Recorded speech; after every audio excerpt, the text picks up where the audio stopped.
দেখতে পাচ্ছেন ভিডিওটিতে বর্তমান ইন্ডিয়াতে একজন এমপি বা একজন মন্ত্রী মাদ্রাসার মানে শিক্ষক শিক্ষিকা বা মাদ্রাসা যারা পড়ে তাদেরকে নিয়ে একটা অরুচিকর মন্তব্য করছিলেন। তো তার জবাবে উনি কিন্তু একজন হিন্দু বোন।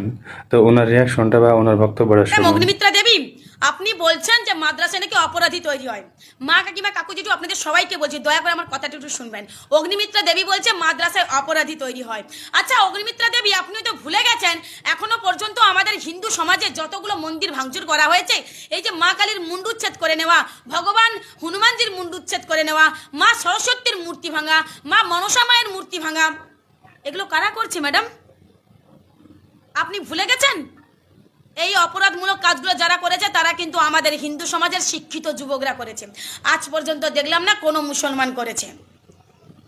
তাহলে আপনিই বলুন, আমাদের এই হিন্দু সমাজের এই সব শিক্ষিত যুবকরা কোন মাদ্রাসায় পড়াশুনো করেছে? কোন মাদ্রাসায় পড়াশুনো করেছে? উত্তর আছে আপনার কাছে?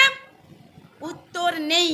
কিন্তু আজ পর্যন্ত আমি দেখলাম না মাদ্রাসায় পড়াশুনো করা, যাদেরকে আপনি বলছেন যে মাদ্রাসায় পড়াশুনো করলে নাকি অপরাধী তৈরি হয়, আজ পর্যন্ত আমি দেখলাম না মাদ্রাসায় পড়াশুনো করা কোনো মুসলিম ছেলে রাত্রিবেলায় নিজেদের মসজিদ ভেঙে হিন্দু সম্প্রদায়ের নামে দিয়েছে বলে। মূর্খের মতো কথাবার্তা বন্ধ করুন, বন্ধ করুন নোংরামি, বন্ধ করুন হিন্দু আর মুসলমানদের রাজনীতি করা, বন্ধ করুন মন্দির আর মসজিদ নিয়ে রাজনীতি করা। ভেঙে দেব আপনাদের এই নোংরা চিন্তা ভাবনা আমাদের পশ্চিমবঙ্গের সমগ্র জাতির মানুষ মিলে। তাই আমি সবসময় বলি প্রত্যেকের একটা উদ্দেশ্য হওয়া উচিত। এই বিজেপির পেছনে যে আরএসএস এর উদ্দেশ্য রয়েছে ভেঙে চূর্ণ করে দিতে হবে সমগ্র জাতিকে মিলে।